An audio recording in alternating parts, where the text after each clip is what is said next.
Yo, what is happening, everybody? We are back. Welcome to episode 3 of Brandon and Tim's podcast. To be determined. To be Brandon determined. and Tim's to be determined. Sound like The we're having a nameless baby. podcast. The nameless podcast. We're like the Washington football team. Still. Exactly. I told you. I already said, leave in the comments down below, who do you think is going to get a name first? Us or the Washington football team? It's a race to the finish. Yes, sir. As y'all know, well, if we need to reintroduce ourselves, I am Brandon. You already know who it is, the Brandon Andrew. And I'm here with my partner here, Big Tim. You already know. Big trust. I'm kidding. I'm not going to say that. It's just wearing a Saints hat. Wearing a Saints hat. Hey. Mark Ingram. He's still a Saints man. Yeah. In there. All right. So, we got ourselves a special Thanksgiving episode for you guys. Happy Thanksgiving to all those who are celebrating. Make sure you are safe. Remember, the 10-person limit to the house, guys. So, absolutely.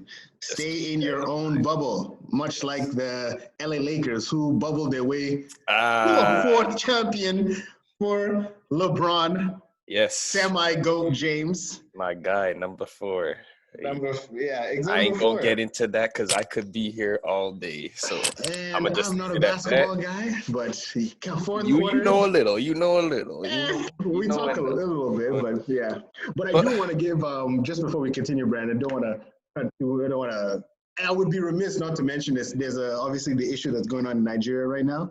Obviously, we're not political activists, but I just want to give a shout out to all the Nigerians that are protesting. There's this group of they're kind of like a police squad, the secret anti-robbery squad in Nigeria that have been like persecuting students. Basically, they're like a secret task force that the government created, but they've been using their powers recklessly and have been hurting a lot of Nigerians. They've been killing a lot of people. So as of Saturday, the Nigerians have been protesting, like young youths on the streets and everything. So prayers up to those who are, taking the fight, and hopefully they can get this organization disbanded and the streets can be a little safer.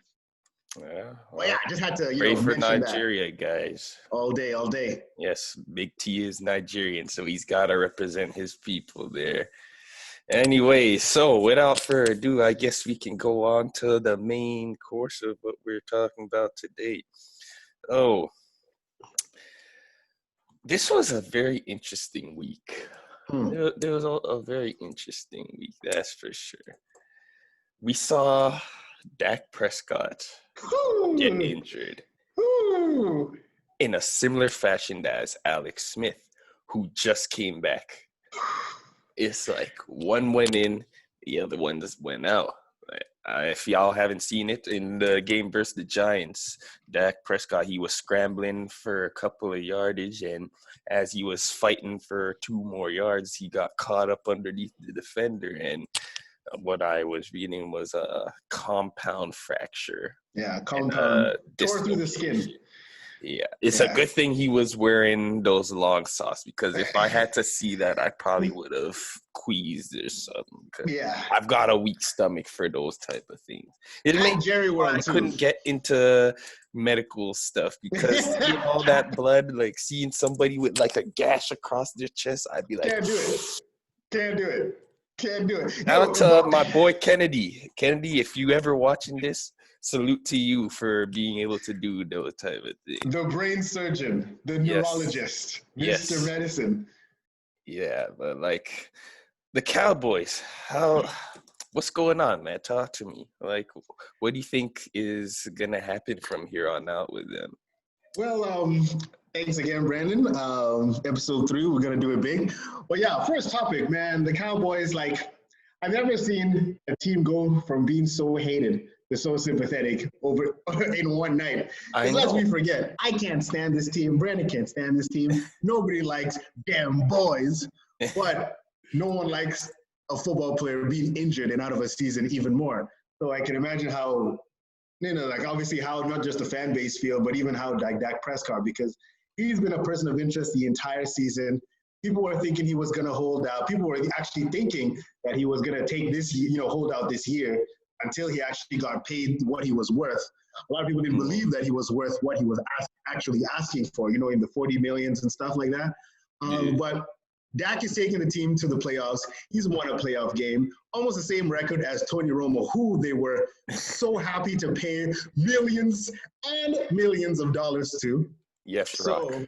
You know what I mean? Like, let's be honest. Tony Romo. No one forgets Tony Romo's fumble on the field goal and then try to run it into the end zone. No one forgets that. So they pay that guy more than the person than Dak Prescott. And like we've talked about Dak Prescott, he's not the guy to like he's not the guy that blows out a team. Like he's not what's it called, Aaron Rodgers. He's not even a Deshaun Watson, but he's still a good quarterback, right?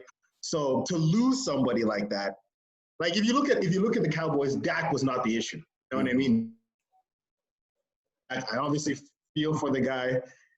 It's going to take a lot to recover. It was a compound fracture, so which is actually a little better because if it breaks fully, compound fracture is basically taking the bone and separating it. Yeah. There's a better chance that actually healing it. Now, if it broke vertically, like down the seam, that's the harder one because that is a higher chance of that like actually splitting. So I'm not a doctor, but but that's what I learned from kinesiology. Were you going to say something? Speaking on that, like, I also was reading how since it went through the skin, they also have to clean up the wound in case infection, because if it gets infected, then that just is even more problems. I think that was one of the issues that happened with Alex Smith's injury as well. And that's why it took him so long to come back, because he had like multiple surgeries on it. Yeah. But here my thing with Dak. Obviously, like before this injury, he came into this week leading the league in passing yards. But like, as somebody who's been a quote unquote hater of the Cowboys, I've watched a lot of their games. Just admit it. You can't stand this team. I can't stand the team. But like, they get a lot of primetime games. So more often than not, you're going to end up watching a Cowboy game at some point throughout the season. Very true. A lot of the games where he's putting up those numbers, it is when they are down by like 14, 20 points. 100%. It's in a situation where they have no choice but to throw the ball. 100%. Defenses, they're going to be like, okay, we're not going to give up anything deep. They're going to play back. And then Dak just sits back. Sometimes they're rushing 3, sometimes they're rushing 4. He just throw until they get back into the game. Defense starts to clamp up when it's too late at that point. Like what he also mentioned before, they have losing record against teams that make the playoffs. So which is a very numbers. That is a serious statistic when you mention it, because that means they will never beat teams that make the playoffs. Exactly. Like you're just scratching the surface. Sorry. Exactly. And it's like, it almost seemed like empty calorie stats, so to speak. Yeah. But it goes to show you that, like, how much is it like Dak isn't like balling out in the first 3 quarters of the game, and how much do you credit the defense that like holding him down? Because you can't say Dak can't play, because if you're a trash quarterback, it doesn't matter how many quarters they give you, you're not going to do anything. Yeah, fact. And he's able to overachieve. Like some could even say he overachieves in the last half of the game, in the last end of the game. Question is, why can't that click earlier? And let's not forget, like the game between the Falcons. Like not the Falcons, the Seahawks. That was actually a pretty close game. And that was a game that was nip and tuck the entire time, right? But like a game like the Falcons, where like they're getting dominated, you know what I mean, for the first beginning, like what is the... And they go down by like 21 in the first quarter or something like that. Exactly. So the question is, what do you think is that missing link that, like, we've established that he's a good quarterback. He clearly can throw. What is missing? Is it that he only turns it on when he's under pressure? Because there's some people like that. Like I know, like I wait until the last minute to do my homework or all that kind of stuff. Y'all do, because that's when we have no other choice, and that's when the creativity starts just flowing at that. But you can't do that if you're a franchise quarterback. You can't do that when you're being paid almost $40 million. But you know what it is? Originally, that team was supposed to be built for Zeke Elliott. When they first came into the league, the offensive line was still young. It was still the best offensive line in the game. What did we see? They went 13-3 off the strength of Zeke. And what did we find the following year? He had the whole suspension issues. Dude started getting hurt on the offensive line. The following year after that, Zeke came back. He bounced back. And they got into the playoffs that year. But when things aren't going well for Zeke, it's like, okay, Dak, we need you to do more. And he hasn't really been delivering in those instances. Very true. No, I truly believe in it. Like, I was always thinking, like, having Zeke back to his highest potential. Like, I'll still remember when, like, Zeke was, like, hurdling. Like, he literally, like, was the poster boy for just hurdling, you know what I mean? And, like, punching you in the mouth as a running back. But as of late, Zeke has been disappointing. Like, since he got that money, it's almost like, because remember, he was out in Cabo when he was holding out. So, you know, he was living his best life. And then when he came back after he got paid, it looked like he was still kind of sluggish. He wasn't really getting into the like routine of being in the training. And like, I don't know. Exactly. And like, that's the sad, like, Zeke, and I know disrespect to Zeke, but like, he is why people don't trust running backs, because everybody knows that a running back's shelf life is very, very, very small. Or like very limited, right? Why is that? Like 3 peak years, and everything else is like, I wouldn't say they fall off, but it's like they just stagnant for the most. They stagnant, exactly. And like, usually that's either because of whether it be injuries or Kareem Hunt went to jail. But other than that, he didn't go to jail, but he's fine. But other than that, injuries and whatnot. But like, so that means the running back themselves are already like put at like, bro, we're just waiting for you to fail. So when you come back as a running back, and like I said, I don't want to harp on the Zeke, but I would say he's giving the running backs a bad name, where it's like, okay, if we pay you money, you can either A, get injured, B, stop caring about the team, you know what I mean? And like, we need you. And another thing that I really wanted to mention was that his fumbles. Zeke has been fumbling a lot recently. Like, it's kind of sad. Like, I know you don't want to, let's say, well, like, what does getting paid mean? You don't want to take as much risk. Okay, stop hurdling. You know, stop punching people in the mouth. Don't take those unnecessary hits. You know what I mean? Like, exactly. But hold on to the ball. You know what I mean? Like, that's what I think. You know what I mean? Like, that's been hurting this team. And if Zeke can fire at all cylinders, I feel like you said, it can give Dak maybe a courage to not feel like he has to carry the team on his own. I don't know if he has the shoulders to carry, because this guy's got, like, think about it. Put any other, as I've said this before, put any other quarterback there, and you'd be like, yo, this guy is spoiled by these weapons. Yeah. You're spoiled by these weapons. Definitely. How are you going to have CD Lamb's been going crazy. You talk about Gallup. You talk about even, what's the other receiver that they CD have? Lamb, Amari Cooper. Amari Cooper, sorry. That's the one. Amari Cooper. Those are number 1, number 2, and number 3. A great rookie and 2, sophomore to veteran players. So you're just wondering, like, is Zach just saying, is Dak just waiting for, like, okay, we need to be behind before I care, or like, I need a run game to, like, help me push forward. So I don't know, like, this off season, could be like some soul searching for him, because like you said, he's gonna be. It's also gonna affect his money too. Because it's like, I was talking to my homie on Twitter, and he was saying how somebody's still gonna pay for him, like, because he's still young. He's 27 now. Yeah, he's 27. Somebody's gonna pay for him, but I'm like, it's not gonna be the same money that he was. He was looking for the record-breaking money. What was he looking for? Like 45 mil or something like that. It was 42. Like, basically, 42. What's it called? Money. My own money. Almost my home money. Basically, Deshaun Watson money. But you're not Deshaun. Yeah, it's like. And again, Deshaun is losing. But that's another conversation Well, that for another time. we ain't gonna talk about that. But yeah, like you were saying,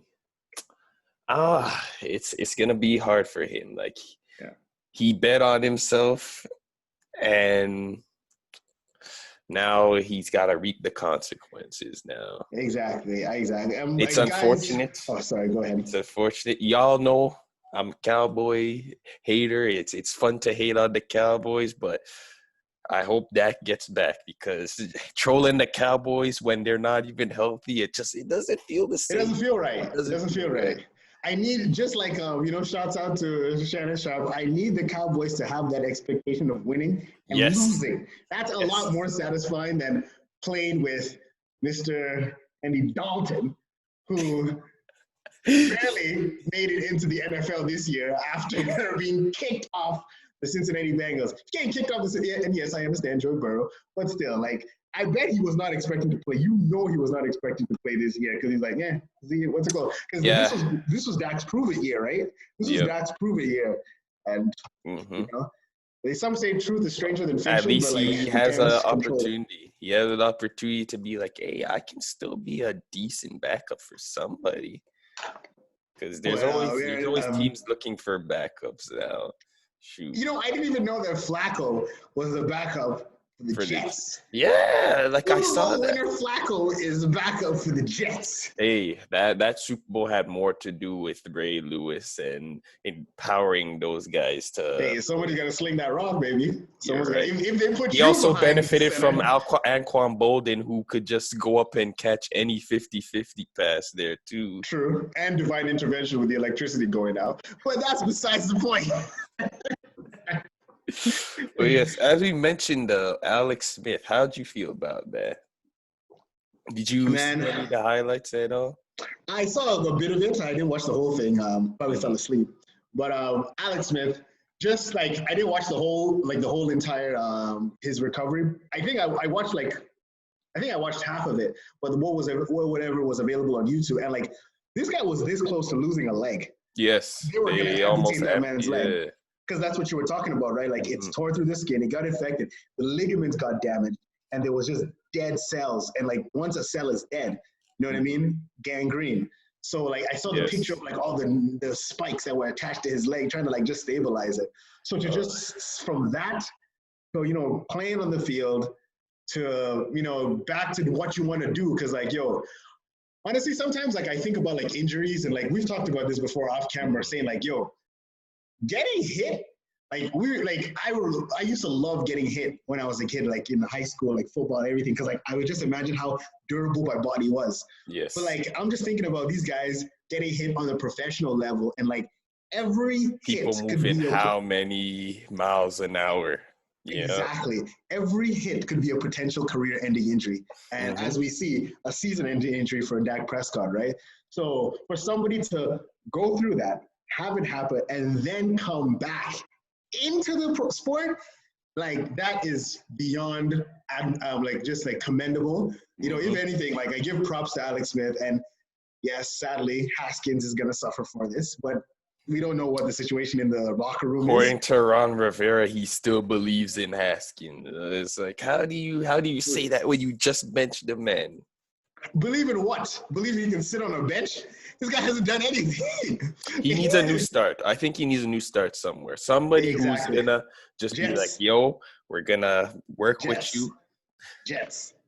I'm trying to save the Jets franchise, bro. So you don't think Darnold could do it then? Darnold who?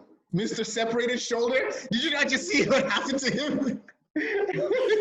He's still under the Adam Gase regime, man. Like, oh yeah, true. Hey, head coaches are getting fired left, right, and center. So maybe true. Maybe it wasn't the shoulder that needed to be separated. It was Adam Gates from the Jets that need to be separated. So let's hope. Let's hope. But yeah, no, he balled out. Obviously, getting pummeled by Aaron Donald. If you could, like I said, if you can survive Aaron Donald, you can survive the NFL. So I'm praying for the homie Alex Smith, man. Yes, sir. Yes, sir. Moving on, though. So there was a primetime game that transpired last night.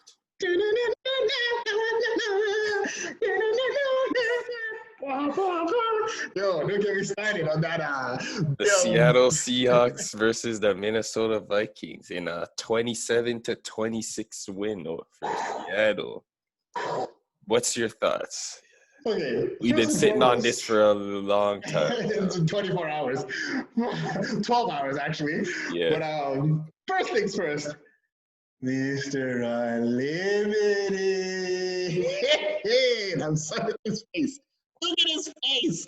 But no, that's besides the point. Point being, you realize that every Seahawks game always ends on the goal line of the other team.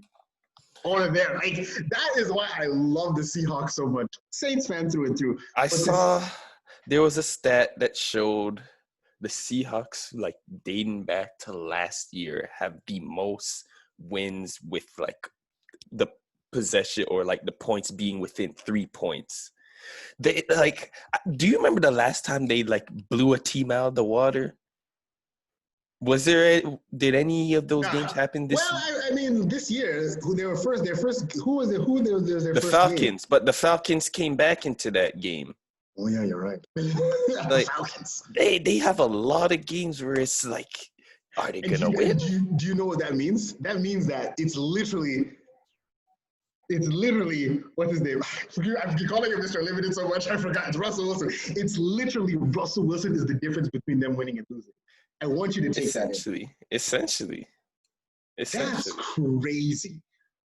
Oh my gosh. Hold on. Let me check out their games because their game so far was, well, I guess the Dolphins dropped 23 on them, but they beat the Falcons. It was close for a long time. I was watching a little bit of that game. Each game was basically a touchdown or a field goal away. That's all it was. That's literally all it was. If the other team got the ball, potentially could have scored a touchdown. Cowboys and Seahawks, 38-31. Seahawks and Dolphins.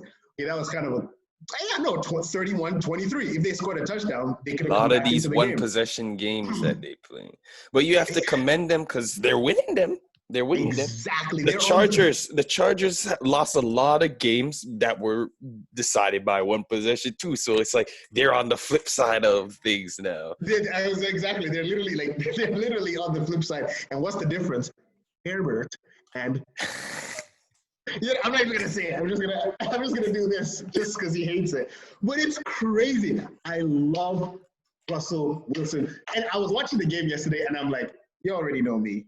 Number one hated team is the Vikings because of, I'm not going to mention reasons. Twice! Don't say it. You don't need to say There's no Stephon Diggs no more. Let it go. Adam Thielen's still there. And Kirk Cousins is still there. Kirk Cousins did it. Case Keenum did it. Anyways, point being, I was like, yo, Kirk Cousins, Mr. Primetime. If I die, I die.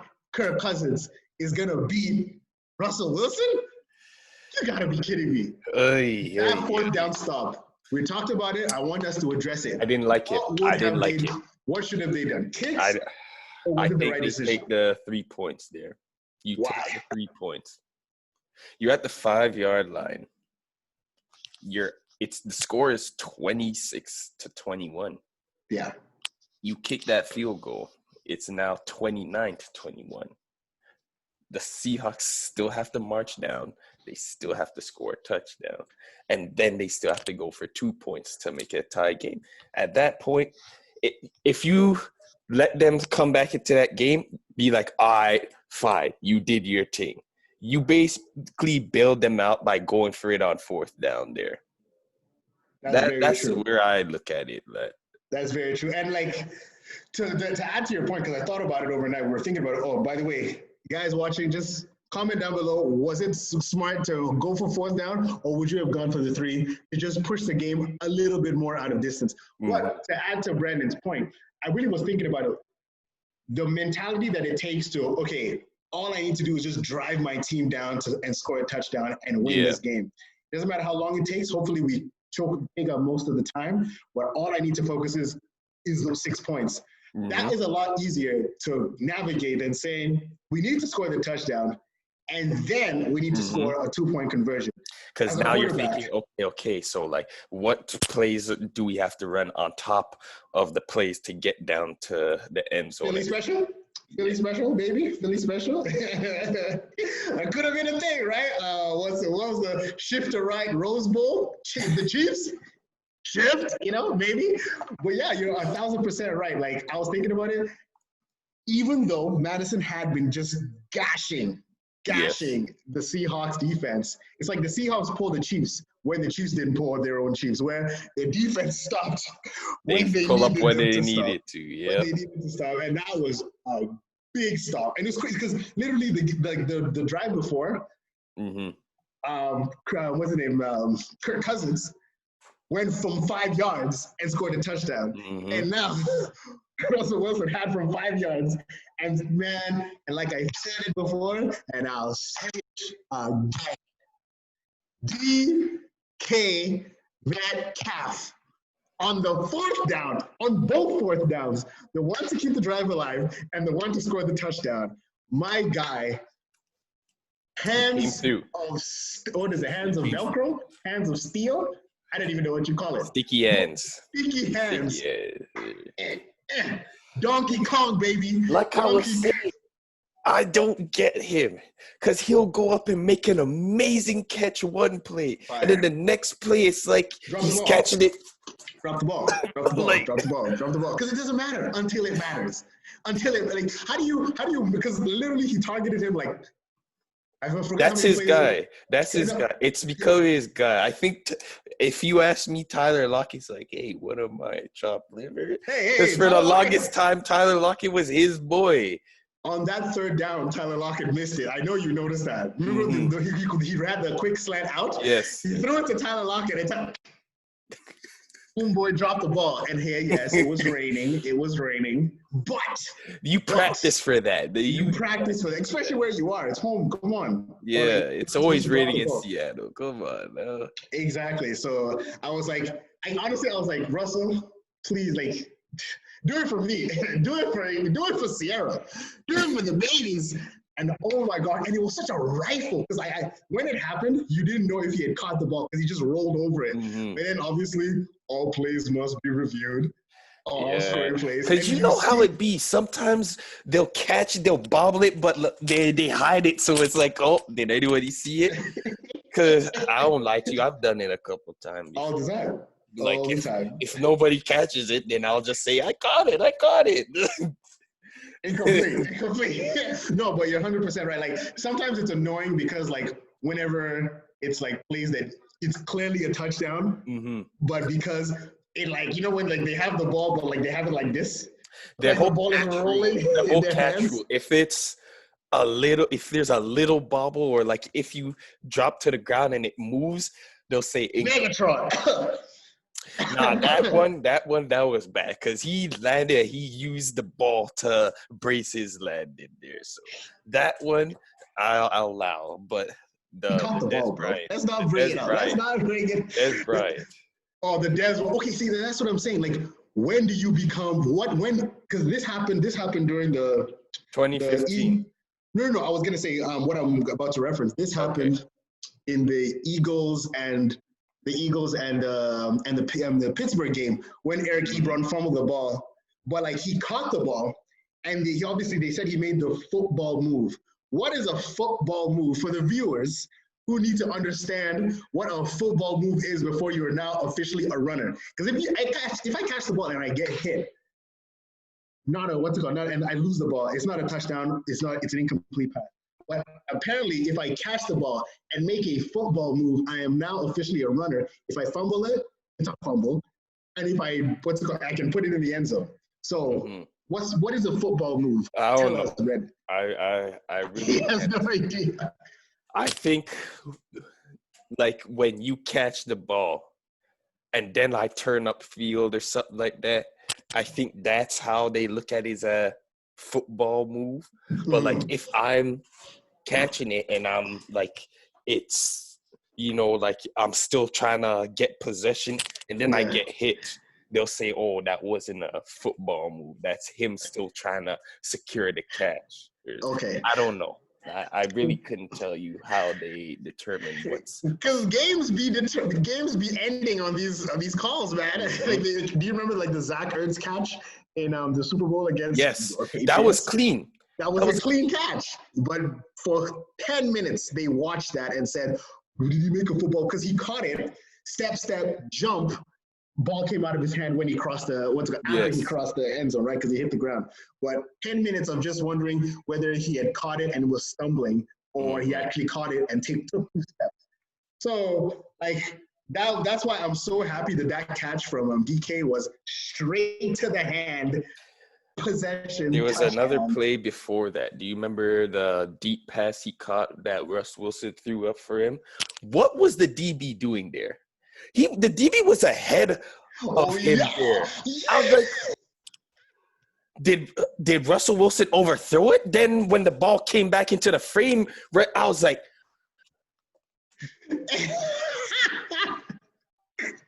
exactly. I know. I remember that because it looked like the DB outran him. I thought the DB was about to make a play on it, but then it was in DK's hand. Like, unlimited. How did you?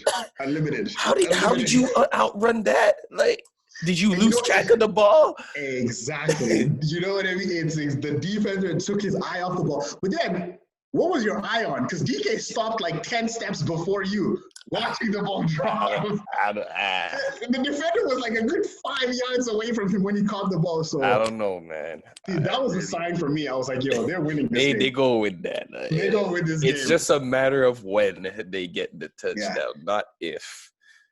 And I don't know. That's why, I remember we had this conversation between Russell Wilson or Aaron Rodgers, and I said, I will always trust. Like, there are people who literally watch Russell Wilson play, and they're just like, as long as Russell's not injured, we're going to win this game. They're 5-0.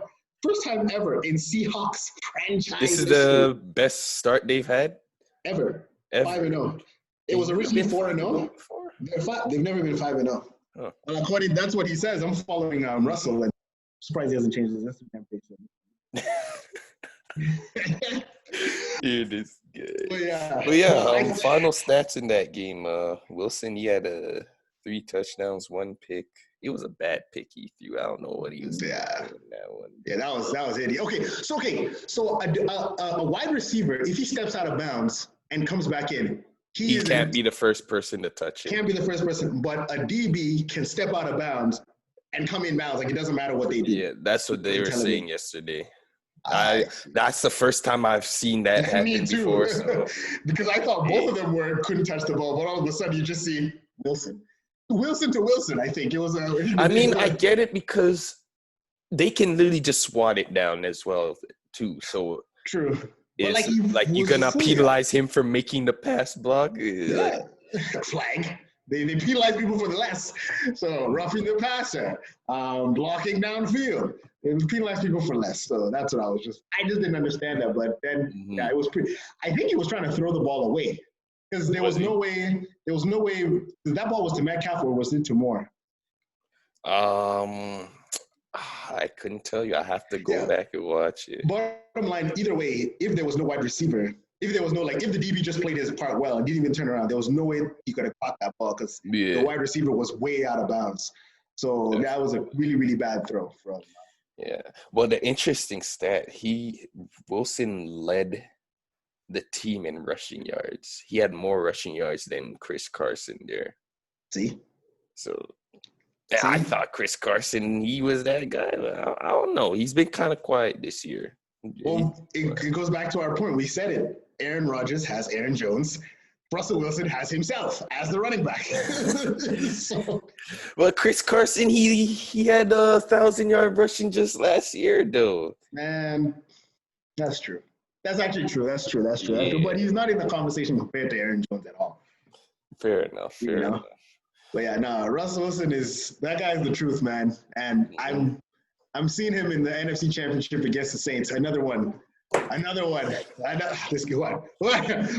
Baby, are we gonna talk about these Saints or what, man? Are we gonna talk about these Saints or what? Before we have to talk about the reigning, defending Super Bowl champions right now, Kansas City Chiefs. They lost to the Las Vegas Raiders, 40-32. Interesting stat. This is the largest deficit that the Chiefs have lost by under the Mahomes era. They've never lost by more than 8 points. This is the first time they lost by 8 points. Wow. And Raiders are to be breaking quite records. honest with you, it's not as close as the score looks on that because they got a garbage time touchdown there. Very true. But Very true. What did you see in that game? I saw two things actually. Sorry, don't mind me. First things first. Someone said this, and I don't want to quote them, but like it's a very good point, so I can't deny it by saying this. Mahomes is not Superman. He can't do everything. You know what I mean? He can't do everything, and we witnessed that by how many 3-and-out drives do they have? They had a lot of them. A lot of 3-and-out drives, and I'm not saying that Mahomes is taking a decline or like he can't do what he did last year, but it's like a rising tide raises all ships. Yes. As good as Mahomes is, everybody is going to want to play as good. So that means the DBs are going to step up. That means everybody around them is going to want, like, he doesn't scramble like Jackson, so they don't have to be like, they're not going to get burnt like that. But they are still covering those wide receivers. Those are some fast wide receivers. You got Tyreek, you got Mecole, but they have locked them down. Yeah, sorry. I noticed the Patriots did this the last time as well. Mm-hmm. They do a lot of like disguising coverages. So like, let's say they'll run cover 2. Mm-hmm. They'll run cover 2. Because you know about formation. They'll have the cover 2. You have the 2 safeties over the top. You have the 2 DBs playing like the middle intermediate there, and then you have the linebackers in the middle there. Yeah. What they did then is they'll run cover 2, but they'll make it look like they're running a completely different formation. They'll have the DB come to line, make it seem like he's blitzing.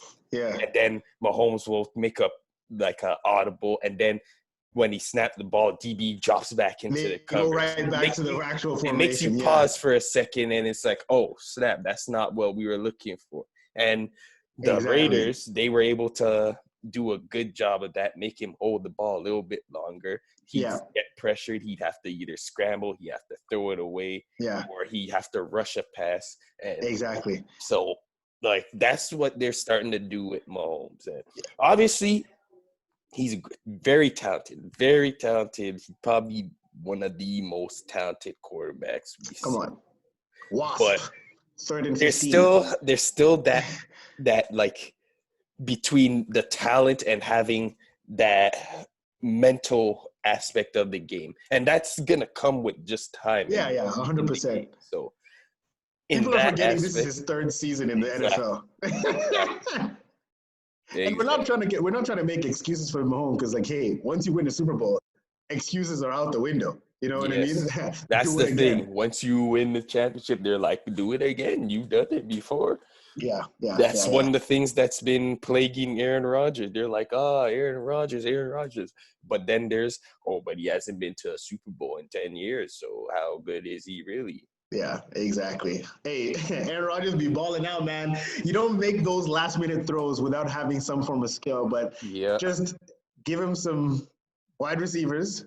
Give him now he has, obviously, Aaron Jones and, Devontae Adams. So the guy was in the NFC Championship last year, so I can't really say Aaron Rodgers is not pulling his weight. No, are they doing well? But, like, he's playing a lot better this year than he was last year. I would say that. Exactly. That's for sure. Just that game, though. Do you think defense can be got? The defense. Yeah, I was just about to say, I'm like, we always talk about their defense literally bending, bending, but never breaking. But they don't break. But they completely broke that game. Like, Josh Jacobs is a thumper. Running on that defense, consistently running. So the question is, the Chiefs defense are always, we always clamp down when we need to. What did the Raiders do that game that prevented that from happening? Was it Waller's catches? Because Waller broke free that game. He's a boss. He's a special guy. He almost plays like a wide receiver. Oh yeah, he was originally a wide receiver. He was like a big wide receiver, but then they're like, you need to be a tight end. Mm-hmm. So that's what I'm thinking. I'm looking at that. I'm looking at the Raiders as a really good team. Like obviously they ran into the Patriots and they ran into Bill Belichick. Let's be honest. But I feel like they did find a solution. And Mm-hmm. not a solution, but like a chink in the armor of the Chiefs defense. Because like for me, it's the Chiefs defense that you need to stop. You need to like just destroy. Like just keep putting points on them because you can always guarantee Mahomes is going to put points on you, but you always have to just find a way to keep putting points. And people could keep underestimating Derek Carr. Derek Carr is a good football player. He's a good. I feel like Derek Carr is the white. He's the white Deshaun Watson. Think about it. Think about it. That is all right. What's your reasoning behind saying that? Reason why I say that, he makes all the throws. I'm watching him. I'm like, there's no effort behind the way he throws. There's no effort behind when he throws deep balls. First and foremost. Number two, he can actually scramble. He's got a good arm for sure. He can actually scramble. Obviously, not to the level of Watson, but he's not on that Aaron Rodgers level. He's definitely above Matthew Stafford. He can, like, if you give him space, he can get. That's what I'm saying. Yeah. I noticed that against the Saints game because the Saints game, they were sacking him in the first quarter, but then as soon as they pulled back, he was gashing them. We're talking about short routes, deep balls. And like against the Saints, if you just throw a deep ball, it's going to be a PI, so you're going to get the yards anyway. But just like even watching against like his connection with Ruggs that entire game against the Chiefs, like you don't just pull that out of a hat if you're not a top tier quarterback. So that's why I feel like he's underrated. I'll admit it, he's an underrated quarterback. Unless you hate him for some strange reason. No. I just like outside of that 1 year where he was gonna win the MVP or at least gonna be contending for MVP before he got injured. Like he hasn't really done anything for me to be like, oh, Derek Carr, like that's the type of guy I'd want on my team. But like, well, a lot of it was because of like there was that whole like in-house fight between John Gruden and him, whether he wanted him to be his quarterback. I think Gruden just wanted. That's the thing. Like a lot of coaches, when they get a new job, they want to bring in a quarterback that they scouted. It's like that's my guy. That's what I found with Andy Reid, because he pretty much inherited Alex Smith, but he wanted his guy. That's why he traded up in the draft to get Mahomes, because that's the guy that he wanted. Exactly. He wanted a successful Brian McNabb. Sorry. Brian or Donovan? Donovan. Exactly. I didn't even know his name. Donovan. You know what I'm talking about. Oy. Brian. I'm glad you know. That's my bad. All good. Yeah. But yeah, no, for real. Like, we obviously know what he did with the Eagles back in the day, but like, not able to do it with Mahomes. So you're 100% right. Like, and coaches and quarterbacks, like, you have to be in sync. Drew Brees was brought in by obviously, Sean Payton. Yeah. What's it called? Bill Belichick and Cam Newton. They're developing this relationship. You know what I mean? Where he's like, okay, I'm gonna take Cam Newton under my wing. He's his own person. You can't have like if they don't agree, the team is going. Oh, he's about to say something. Oh, since Aaron you Rodgers brought up Cam Newton, I'm gonna die on this hill. The Patriots win that game if Cam Newton was playing. The Patriots win that game if Cam Newton is playing. You ain't gonna convince me otherwise, T. I saw the way they played with Brian Hoyer in. If Cam Newton plays that game, you might be right. Upset the Chiefs.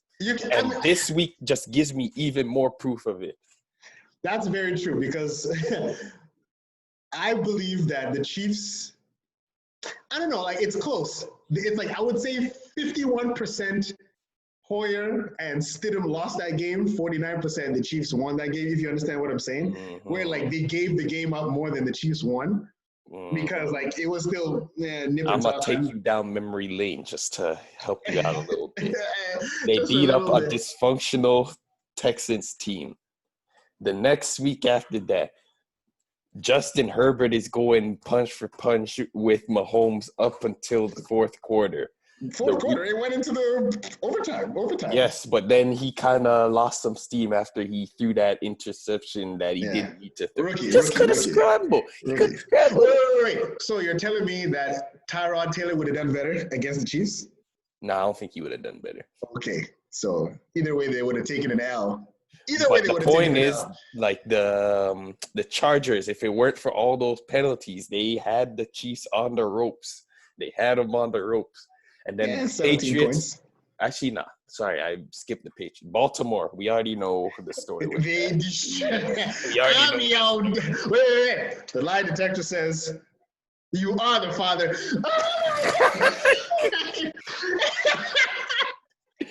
Dave, where you at? You're supposed to be here. We gotta be. No, our guest is supposed to show, but my boy is not even here, man. But so the one legit win they got on the Ravens, but that's because they just owned the Ravens. Yeah. The Patriots had Mahomes down 6-3 for 2.5 quarters. How many teams can say they can do that, though? Well, not much. 49ers. Maybe. Yeah. Last season. 20-10 in the Super Bowl. It was 20-10 in 6 minutes left in the game. But that's what I'm saying. Like where the Chiefs have been against the Chargers, against the Patriots, even against the Raiders up until the end, people expect this. You know what I mean? Like people expected, like the Chiefs. You realize the Chiefs are never a team to just start and crush you the entire game, unless you're Baltimore Ravens. Like every game, they're just they take their time. They're being all cute. Exactly. You're like, all right, let's turn things up. Enough. So that's why it's hard to just say, oh, I watched the team. Like I watched them struggle against this team, even though they won, because they struggle against a lot of teams, right? Like, bro, go back last season. They lost to the Tennessee Titans and almost lost to the Tennessee Titans. Derrick Henry run for like 200 yards in that game. Derrick Henry owned that game. Yeah, exactly. King Henry. Exactly, right? And then even in the the AFC Championship, right? Yeah. Yes. They were winning. The Chargers were winning. Was it 17-10? Was it? Yeah, 17-10, exactly. With a touchdown from a throw pass from Derrick Henry.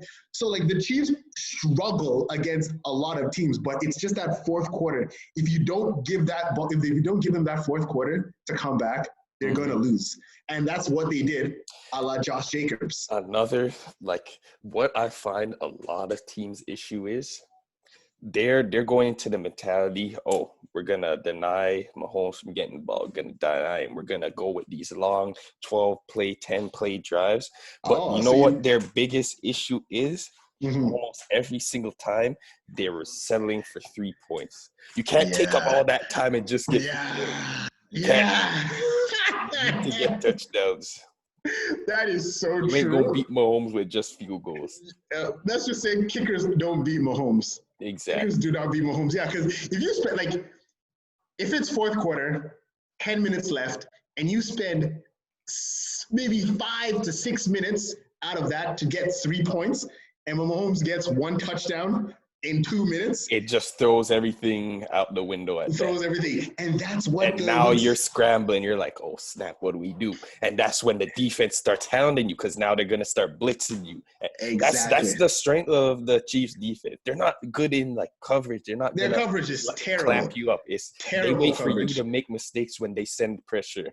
Exactly. I think and yes, Hoyer is not that quarterback, but as you can see, the pressure got to him. The pressure got to Stidham. The pressure got to Garoppolo. The pressure got to everybody. Jackson. So that's very true. I was going to say, I had a point. I think it just escaped my mind. No, I was going to say that's what the Raiders didn't let happen because the Raiders were scoring touchdowns up until the last kick. The Raiders were scoring touchdowns. So it was like, we're going to get the ball back.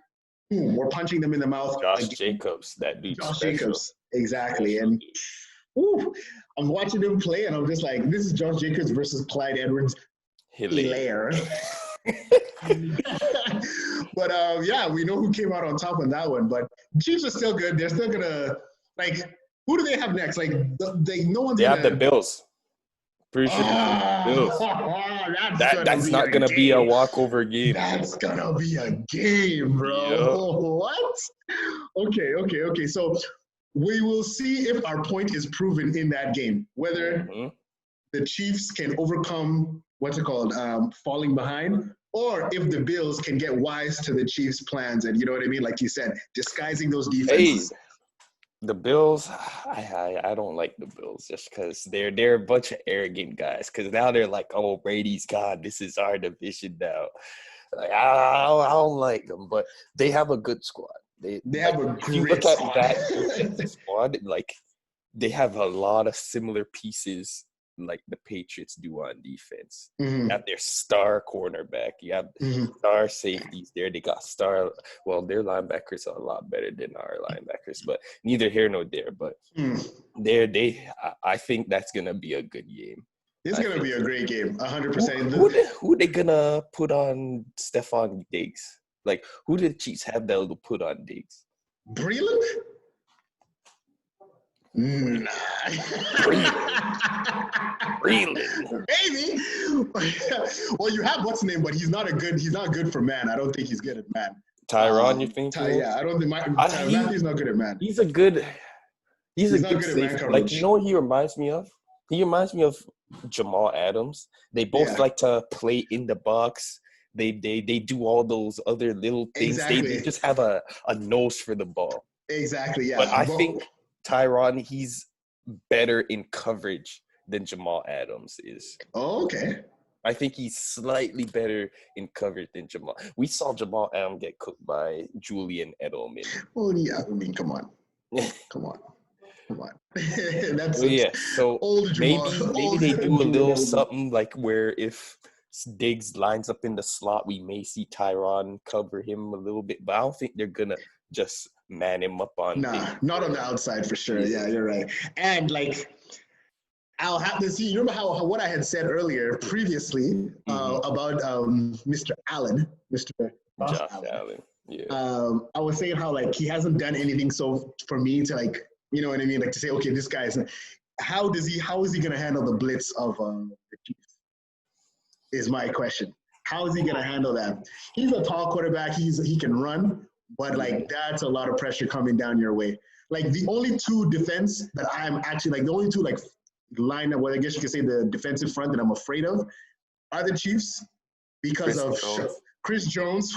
Chris Jones. Is he playing? I saw he was sidelined for a little bit. Is he back?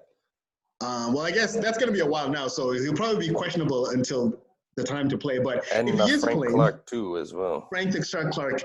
So it's the Chiefs and Pittsburgh. If you can survive those. Oh my God, Pittsburgh! If you can survive those two teams, defensive front, then I can see you as taking your team far as a QB. Listen, no one is surviving Pittsburgh. They're going to the Super Bowl. You think the Steelers going to the Super Bowl? Well, they're going to the playoffs. That's for sure. I think so. They're going to the playoffs. That's for sure. What? Listen. What? I think because of how inept their quarterback play was last year, we kind of forgot about. We beat on them because of Myles Garretted. We Myles Garretted the Pittsburgh Steelers. We took our helmets and hit them across the face because of Kyle Rudolph.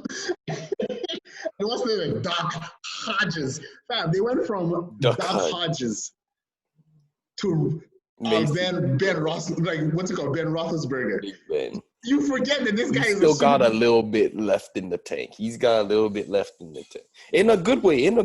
Yeah, no, exactly. And I'm agreeing with you. But fam, their weapons are scary. Usually, the defensive front is good. Trash secondary, a la Chiefs, or great secondary, semi-okay. What's it called? They have both. They have the front seven and the secondary, bro. It's scary. Their wide receivers, what's it called? The Connor, the running back, like I don't see a weakness for this team. And the Eagles, as we all know, the Eagles are suffering. They played a really good game that just stopped becoming close after a while. Right? Yep. So Chase Claypool. Canadian. Yep. He's Did you from know Vancouver or something like that. What? That could have been you. What do you mean? I ain't 6'4". I ain't 6'4", 240. I mean, steroids. Hey guys, no taking steroids in the comments, please. We're not promoting steroids. Disclaimer. Steroids is not good. Listen. Oh, telephone. Oh, sorry. Anyways, that's not for me. That's not for me. But yeah, sorry. Those are the two defenses that I'm afraid of, because right now every other defense is like so-called mediocre, whatever. But I'm terrified of the Pittsburgh and the Chiefs defense, or the Chiefs front four. Sorry. Hey man, TJ Watt. A lot of people thought he could have been Defensive Player of the Year last year too. So yeah, the guy's a monster. Oh my gosh, who's better, him or his brother? Right now, TJ is now. Yeah. But if we're talking about their peak years, no. JJ any day for sure. Yeah. But it's just injuries. Injuries. You're looking with the team you're in. You know, you're getting double teamed because everybody knows you. Your team sucks. Yeah. Sorry, or your coach sucks. But listen, you gotta admit the Steelers. They know how to draft wide receivers.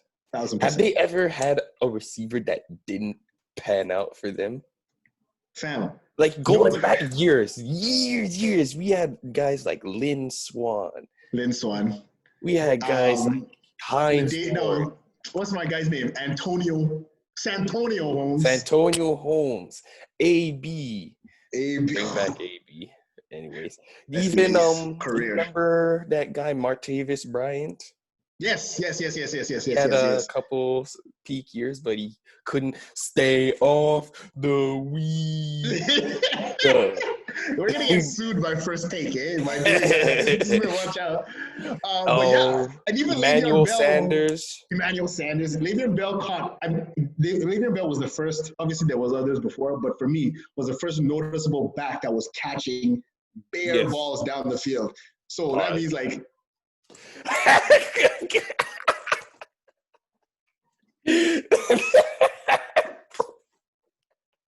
We're just gonna have pause segments in this episode. At least one per episode. Yeah. Yes, catching the pigskin. Pause, kind of down the field, right? So like, you're seeing a lot of people that can just gash you in the backfield, and now Claypool. There you go. So you're right. That's they know how to draft receivers. They know how to draft. That's for sure. And no racial, because I love my Saints and everything, but I think what's his name? I forget his name. Something Tom. Their coach. Who's coach?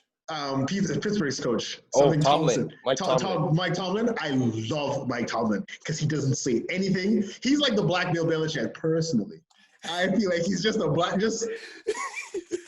I'll cheat for my team if I have to. I'll trip a man on the field. I'll do it. But I made no comments to it. Just let me trip you. But I love him, and I love how he's just so low key, and he'll just keep him just keeps it moving, right? Yeah. They're quietly winning all their games. Think about that. Yeah, that's true. Now, speaking of your team, we got ourselves a Monday night prime time, right? Coming up in actually a couple of hours. With Drew Brees. Yes, a top 6 QB all time. This guy keeps increasing it. Top 5. Now it's top 6. What is a top 6? Whatever makes a top 6 list. All right. You give me a second, but I want you to get started on what you think is going to happen. I'm going to be right back. Just a second. Okay, no problem. Clearly you can see my talk show host just left, or my fellow co-correspondent. But obviously the Saints are playing the Chargers at the Superdome. It's going to be a crazy game. I'm thinking about the Saints this entire season. Big Saints fan here. You already know what it is. Since 2006. It's going to be it's been a tough year for us. when it comes to players getting injured, when it comes to Drew Brees. A lot of controversial, I guess you could say, opinions about Drew. But I believe that this is not just a bounce back game, but this is the game to actually show you if the Saints is a formidable team. Mm-hmm. The first game against the Buccaneers, everybody was rusty. I'll admit, Tom Brady was rusty, so were the Buccaneers, so the Saints could have squeaked out a win. 2 picks, one was a pick six. Second game against the Raiders, the same Raiders that we are clearly seeing are a force to be reckoned with, showed that they weren't just going to roll over. So if the Saints played mediocre football and it caught up with them, right? Yeah. They ran their first quarter of like scripted plays, but then when they actually needed to adjust, they didn't adjust. What were the issues? Drew Brees, not that he can't throw. Let me clarify. Not that he can't throw, but he does not trust his receivers to catch his to go down the field, and which he's afraid of interceptions and afraid of incomplete passes. Yeah. What we saw was Drew Brees not trusting his wide receivers and checking it down. The man was checking down even when they were behind in points, and we needed a 2-minute drive from Drew Brees. Alvin Kamara is going to be Alvin Kamara, so he's going to ball out. Pending he doesn't get injured. I pray he does not get injured. See, the injury bugs all over the NFL. Drew Brees has finally connected with Emmanuel Sanders through the Green Bay game, even though we lost. But we clearly see him. What was his stat line? Was he catching a good amount? I think he had four catches, about like 80-something yards, I believe. Okay. With Drew, and no touchdowns. But we can see that game against the Lions. What happens when you throw deep passes, not checkdowns, is that you're actually putting the defense on their heels, and what you're doing is you're putting the defense. It keeps like everybody says keep the ball. What does that mean? What does that mean? It keeps them from assuming you're either going to run the ball or you're going to throw the ball short. If a check down, you literally can play the same defense for a check down as well as a run because the ball's not going anything further than 10 yards. So if you just keep all your safeties and all your DBs there, you're going to disrupt the play or stop the run. So if you actually throw the ball 20 to 30 yards down the field, you're going to create those open lanes for running backs to run. And as you can see, the Saints running backs are cooking. Like, let's be honest. What did you see from that Green Bay game with Alvin Kamara? What did you see? Kamara did his thing. Kamara did his thing. All you need to do is just trust the running backs, baby, and they'll do it. Latavius Murray, this guy is a hammer. He literally he's a power back. He's a power back. Exactly. Give him the ball, and he's going to fall for the first down. He literally going to just fall over for the first down. So I'm hoping that they trust the run game a lot more, which will mean that the defense will clamp down and then give the wide receivers open space to actually catch deep balls. And Drew, I'm praying that he does not injure a thumb because it's happened before. Going into this game, we hope that he does not do anything that will make us... You'll have to see Mr. Bosa. Exactly. That makes us like... I'm worried whenever, they're going up against tough linemen, tough defensive fronts, because obviously Drew's short, 6 foot, can't see over the line. So he needs his pass blockers to be strong enough, right? So we've lost many games because Drews have been sacked. All right.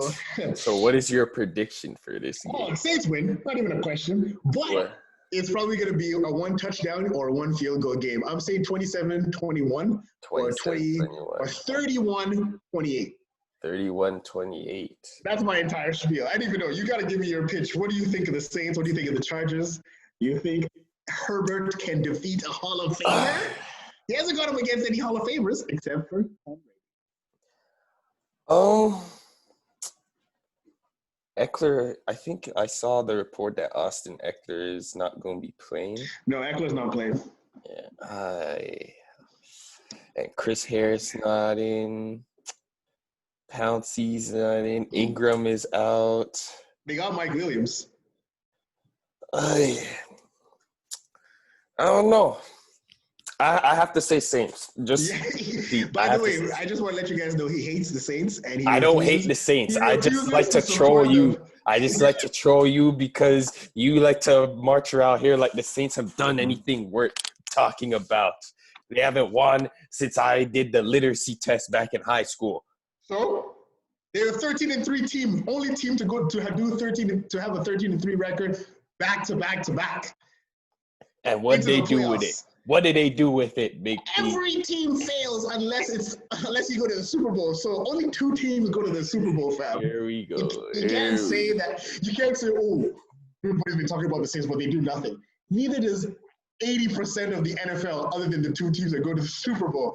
So unless you're the Patriots, Mr. Tom Brady, you can say, what have the Eagles done? They've won a Super Bowl. But look at them. So don't do that. This is a game that the Saints should win. Like I said, should win. They're the favorite, no? Like, what's the betting odds right some now? People have been. They're a 7-point favorite right now. Yeah, 1 touchdown. They should win this. So I'd say, like you said, I'll go 28-21. 28-21? I think we see Herbert kind of struggle a little bit in the first quarter. He's going to be seeing Cam Jordan screaming at him for a little bit. Yeah. We're going to see Marshawn Lattimore versus Keenan Allen. We're going to see that match. Oh, definitely. I hope he wakes up now. That should be a good one. But he was injured, so he was questionable. He is? Practice. Yeah. Hamstring injury. So he was questionable. He didn't play last game against the Lions. So he may be nursing an injury. So if they lose, I will use the Mike Evans hamstring injury. So don't even give me that when it comes. I already have it planned. This guy was plotting from time. Yes, sir. Well, we didn't even talk about the fight, Mike. Michael Thomas. Yeah, Michael Thomas and C.J. Gardner-Johnson, the safety. Did they say any of the details about why they fought? Or? Yeah, so basically C.J. G.J., or whatever he calls himself, and Michael Thomas have always kind of gone at it during practices. They've had altercations before, like just getting competitive type of thing. Yeah, competitive, like not like playing after the whistle kind of thing, right? And like just getting under each other's skin. And Michael Thomas being a very competitive player, yes, people say he's whiny, but listen, I'll be whining too if I'm going to be competitive. I don't want to practice like I play every single day. Takes it a little too far. But what ended up happening was it was a red zone practice. Mm-hmm. And I think Michael Thomas either ran the route or ran the wrong route. And CJ kind of like made fun of him for that because of that or something like that. And it was near the end of practice and altercation is verbal exchange. And then Michael Thomas ended it with a punch to the helmet. So my question to you is, as a football team or as a part of a team, how do you see a team overcoming that? Or do you think this is just part of football? Do you think it's just part of, I guess, a competitive play? I don't think the whole punching aspect is a part of football. I think, obviously, like, when you have, like, a star CV, well, obviously, this guy, he's not a star CV, but normally, like, do you remember when Deion Sanders, he went to the 49ers? Yeah. Like, obviously, he's going to be seeing Jerry Rice on the other side. All the time. Apparently, whenever they practice, Jerry Rice used to hate being matched up on him. Like, he never liked the fact that, because it's prime time. We know what prime time is. Prime time, baby. But yeah, it never got that type of serious. Like, there was never any punches thrown. So, I don't know. It's not. I don't think it's a good look. But obviously, every locker room's different. That's true. But the fact that he's getting benched for it when he's healthy, it kind of says a lot, though. Exactly. And that was the good thing, that, like, he's not playing this game. Every Saints fan or every real Saints fan who wants this guy to be healthy for the next 5 years actually didn't want him to play before the bye week, because we still wanted that bye week to give, just in case that high ankle sprain needed one more week of recovery. We actually win because he doesn't get to play, right? So I'm glad that he got benched for that reason, and also for the reason of, like, hey, man, disciplinary actions. You don't just be throwing hands at your teammates. Like, that's what I was asking you. Like, you're a wide receiver. I put you in the position. If someone grinded your gears and hit you on your team. I want to prove it. I would go and try and get the play back on the next one, so I could be like, yeah, what are you saying now? What if they hit you? Like if someone punched you in the face, like on the field, man, like on your team, your own team. Then it's all fisticuffs at that point, bro. I ain't gonna let that slide. But I wouldn't be the one who initiated the fight. Yeah. It'd just be like, you got me this play, I'll get you the next play. Exactly. And we are not promoting fighting kids. We just want to say that ain't the way. But I can imagine. I know, Brandon, you're not the person to instigate fights. I don't think you ever have been. I don't know if you have any fights in high school, but the person I know is not the person to fight. And obviously, I get it. Like it gets emotional, especially if you have think about it. Michael Thomas hasn't played. He's kind of itching to play, but I don't think it would ever. I would ever take it to that level because you're hitting somebody, right? I just hope the team recovers enough for today's game. Everybody looks like they should be firing on all cylinders. With the only person that's not going to be playing other than Michael Thomas is Malcolm Jenkins. Because Malcolm Jenkins. Janoris Jenkins. Sorry, the Jackrabbit. Because he has a shoulder injury. So we have Patrick Robinson. Isn't Marcus Williams still on that spot too? God, I'm even mentioning his name. Yes, Marcus. This guy can't get that taste out of his mouth of the Minnesota Miracle. Can you get Eli Manning's taste out of your mouth? Definitely not. Thank you very much. Twice. Thank you very much, Manningham. Yo, okay, which catch was worse? The Manningham catch or the David Tyree catch? A little bit of throwback football for the fans. The David Tyree one, because let me remind you guys, I think it was literally 2 plays before Eli Manning threw to the sideline and Asante Samuel had the ball in his hands. That is the game-clinching interception. It was over. And he dropped it. And the thing, he all throughout the year, he never I'm pretty sure he was an All-Pro that year too. So it's that one drop board is what cost. So many have. And on top of the fact that we had Eli sacked as well, and he just spun around it and then just threw up a prayer. That one still stings the most. That one hurts more than the man. The Manningham one that was just an amazing pass. Amazing catch. And that man, I would say the Patriots had their chance to win that game because even when they threw to my little boy, what's his name? Wes Welker, the catch slipped out of his hand, spin around, drop, knick-knack, paddywhack, give a dog a bone, give Eli another ring. But when I look at that David Tyree catch, I'll never forget the what's it called? I guess you can say the referee on the offensive side. His face was literally like this, ready to blow the whistle. Yeah. Manning was sacked. He's just like We all did. You seen the tape? Oh yeah. Eli Manning shrug out a sack like that. Hey, Hall of Famer Eli Manning, baby. Hall of Famer Eli Manning. You realize those 2 games is the only reason why he's going to be getting into the Hall of Fame. What other 2 games do you need? You won the Super Bowl for both of them. You're literally 2-2 in the Super Bowl. The only person to be 2-2 in the Super Bowl. So, hey, it's all about the Super Bowl, baby. Primetime matters. He comes back. He comes big when it matters. That's what we've been talking about the Chiefs defense. That's what we're saying about Eli Manning. He comes big when they need it. 2 times. And that's crazy. It was like, that'll never happen again against Brady. Hold my beer. Since we're on the topic of Brady, yes, there was a Thursday night game. Ooh! Inspired. You mean old man Jenkins, old man Brady? All right, talk to me. What was your initial thoughts when that transpired? He was old. Your unbiased initial thoughts when that I don't think I have an unbiased vote against Tom Brady. Maybe when he first started the NFL, that was the only time I was ever unbiased. Look at this rookie winning the Super Bowl. But after that, never. I'm kidding. No, honestly, after I was watching the game, I'm like, yo, this team is giving some lights out defense right now. I was really, really proud of them. And then when he lived, the game was over. First I thought it was a flag, right? Yeah. I thought he was calling for a flag, right? Yeah. And who was it? Was it the throw to?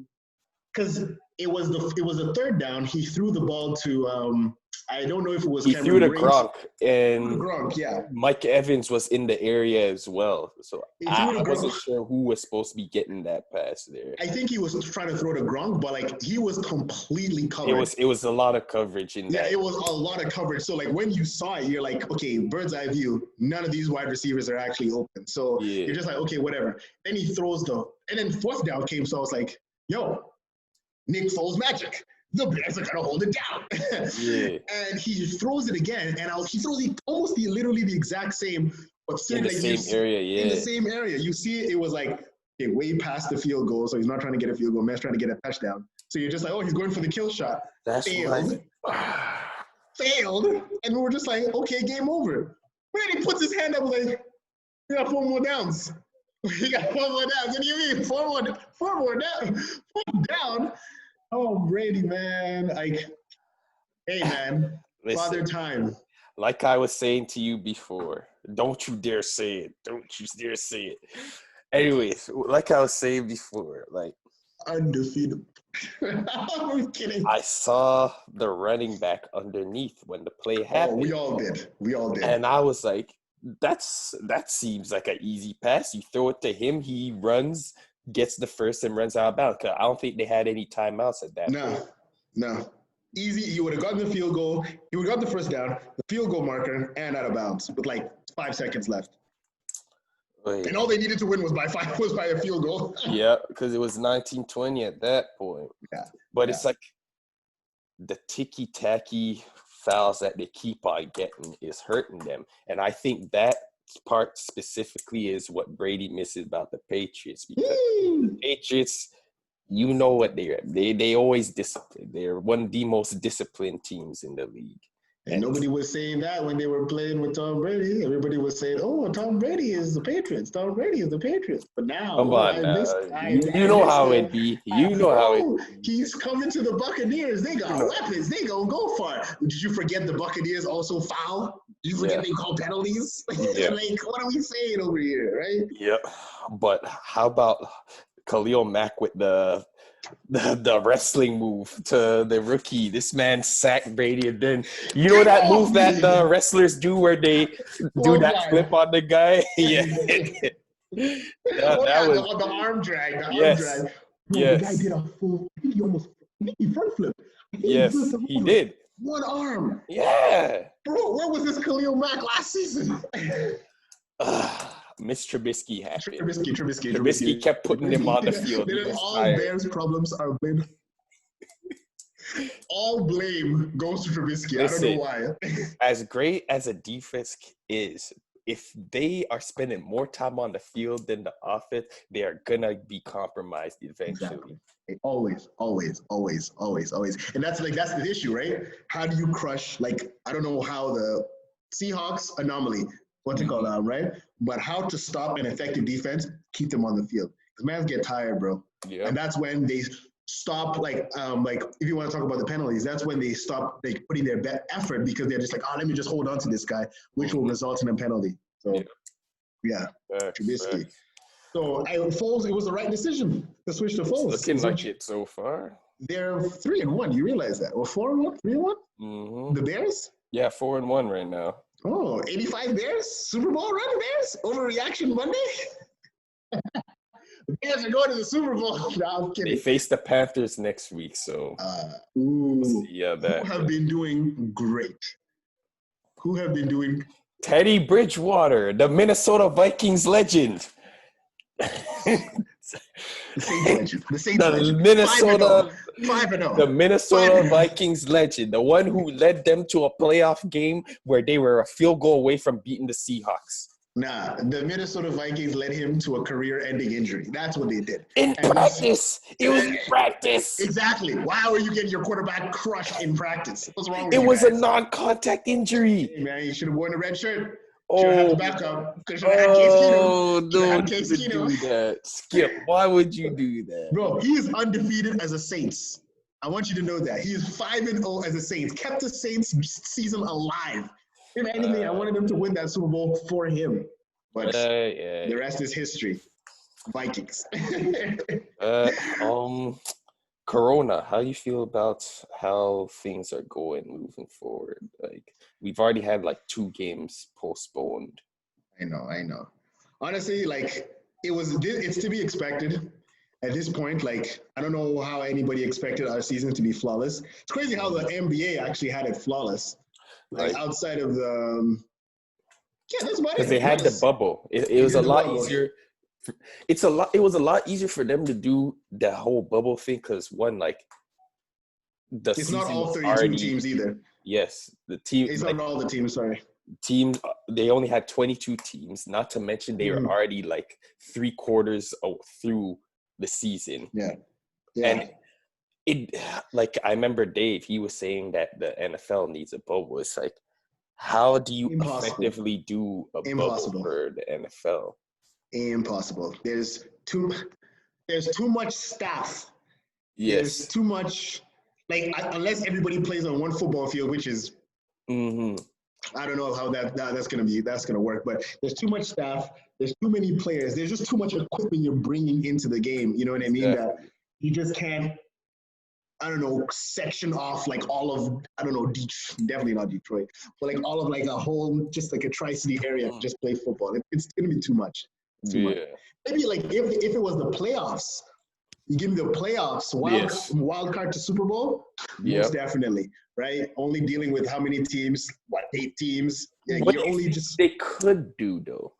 Do you think like they could do something where like everybody is like secluded, like they stay in their hotels and they only like relocate when they have to go to games?